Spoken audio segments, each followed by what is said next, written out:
ओम शांति। 28 सितंबर। बाबा कह रहे हैं, मैंने यह रुद्र यज्ञ रचा है।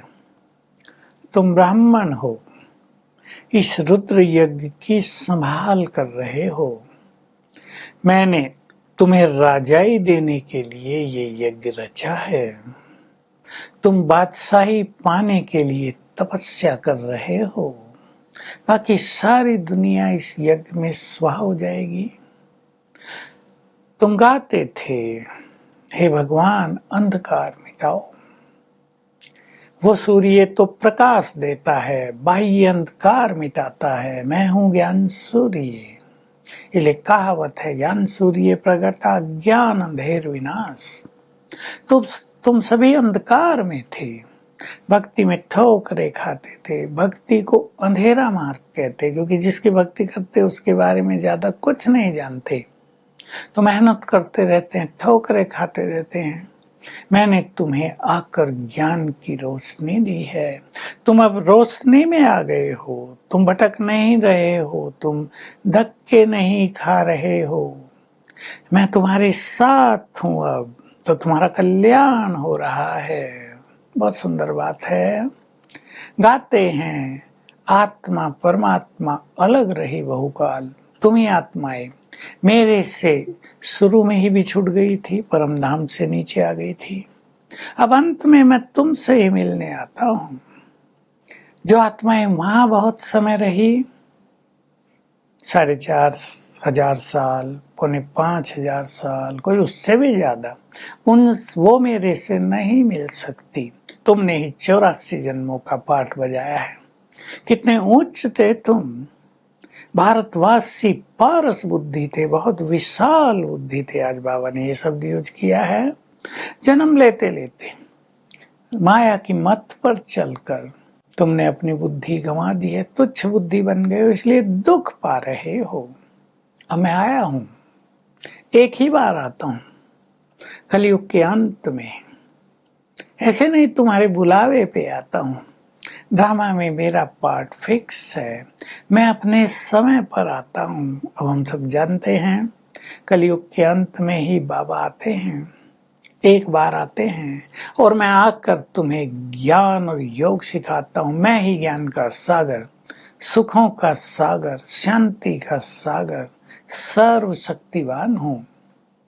अब मैं तुम्हारे सम्मुख हूँ, तुम्हें राजाई देने के लिए आ गया हूँ। हमें इस बात का बहुत नशा होना चाहिए। मैं तुम्हें बता रहा हूं, तुम पूज्य थे। लक्ष्मी नारायण, कोई नहीं जानता इस बात को। लक्ष्मी नारायण के मंदिर हैं, पर वो कब राज करते थे, उनको पूज्य किसने बनाया था, कहाँ चले गए वो, कितना समय उन्होंने राज किया, कोई नहीं जानता। मैं पूज्य से पुजारीपन की तुम्हारी पूरी कहानी तुम्हें सुना रहा हूं। तुमने 84 जन्म लिए। द्वापुर से तुम अपनी ही पूजा करने लगे। पहले मेरे मंदिर बनाए, फिर देवी देवताओं के मंदिर बनाए, यानी तुम अपनी ही पूजा करने लगे। तो पूज्य थे, सब पुजारी बन गए। लोग तो इसका अर्थ नहीं समझते। कईयों ने भगवान के लिए मान लिया है, भगवान ही पूज्य बनते हैं, पुजारी बनते हैं। नहीं बच्चे, मैं तो एवर पूज्य हूँ। मैं कभी पुजारी बनता ही नहीं। अगर मैं भी पुजारी बनूं तो तुम्हें पूज्य कौन बनाएगा। बाबा ने भक्ति की एक सुंदर सी बात कही। भक्ति में तुम सभी देवताओं के आगे जाकर कहते हो, आप सर्वगुण संपन्न हो, हम तो नीच पापी कपटी हैं। पर ये नहीं जानते नीच पापी कपटी किसने बनाया, और हम पूज्य थे ये भी नहीं जानते। सर्वगुण संपन्न थे, पवित्र थे, ये भी कोई नहीं जानता है। मैं एक बार आया हूँ, ब्रह्मा के तन में आकर तुम्हें शास्त्रों का सार सुना रहा हूँ। ऐसे नहीं, विष्णु की नाभि से ब्रह्मा प्रकट हुआ और विष्णु ने उनके द्वारा शास्त्रों का सार समझाया, नहीं। ब्रह्मा सो विष्णु, विष्णु सो ब्रह्मा बनते हैं। ये राज भी तुम्हें अब मैंने समझा दिया है। बाबा जगदम्बा की बात बता रहे हैं। जगदम्बा इस समय पुरुषार्थी है, योग तपस्या करती है, वही ज्ञान ज्ञानेश्वरी है। सतयुग में जाकर लक्ष्मी बनती है, राजराजेश्वरी बनती है। जगदम्बा के मंदिर में ही मेले लगते हैं, लक्ष्मी के मंदिर में नहीं, वो है प्रारब्ध। जगदम्बा यहाँ है संगम पर, शिव बाबा से ज्ञान ले रही, तपस्या कर रही, तो उसके ही पास सभी बच्चे मिलने आते हैं। यहाँ भी मेले लगते हैं और भक्ति में भी मेले लगते हैं। अब बाबा ने सुंदर एक धारणा की बात बताई। लोग तो मानते हैं कि घर गृहस्थ में रहते हुए पवित्र बनना बहुत कठिन काम है, लेकिन अब तुम मेरी मत पर पावन बन रहे हो। लोग तो समझते हैं घर गृहस्थ में रहते पवित्र बनना ये तो इम्पॉसिबल है, पर तुमने इसको पॉसिबल कर दिया है क्योंकि तुम मेरी मत पर हो। राजयोग सीख रहे हो, राजयोग से ही घर गृहस्थ में रहते पवित्र बनना संभव हुआ। इससे ही संसार में पवित्र गृहस्थ धर्म की, गृहस्थ आश्रम की स्थापना हो जाती है। तो तुम ये बहुत बड़ा कार्य कर रहे हो। बाबा के पास कितने बच्चे आते हैं। अब तुम्हारा दिमाग खुल गया है कि काम महाशत्रु है। इससे ही सब पाप हुए हैं संसार में, इससे ही आत्मा का पतन हुआ है। तो तुमने इसको छोड़ने का निश्चय कर लिया है। मेरे बल से तुम इस काम महाशत्रु पर विजय प्राप्त कर रहे हो। तो सभी जो गर्भस्थ में रह रहे हैं, जो पवित्र जीवन व्यतीत कर रहे हैं, उनको अपने कुछ डिसिप्लिन्स बना लेने, कुछ नियम बना लेने चाहिए, ताकि इस मार्ग पर वो अमर रहकर आगे बढ़ते रहें। बाबा ने रास्ता दिखा दिया, हमारे जीवन का अंधकार मिटा दिया, हम प्रकाश में आ गए। अंधकार में थे, कलयुगी दुनिया अंधकार की दुनिया है। संगम युग पर बाबा ने हमें ज्ञान का प्रकाश दे दिया है।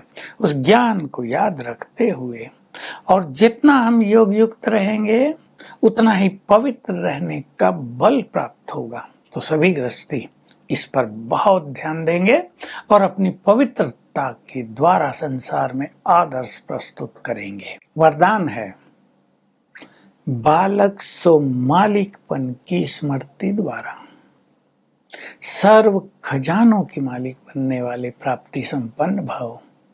हम भगवान के मालिक भी हैं, मालिक बच्चे, उसका संपूर्ण वर्षा हमारा है और उसके बालक भी हैं। तो बच्चे बन गए तो मालिक भी बन गए। इस स्मृति से सदा संपन्न स्थिति में रहना है। गीत बजता रहे, पाना था सो पा लिया, कभी पाया कभी खोया, पा रहे हैं।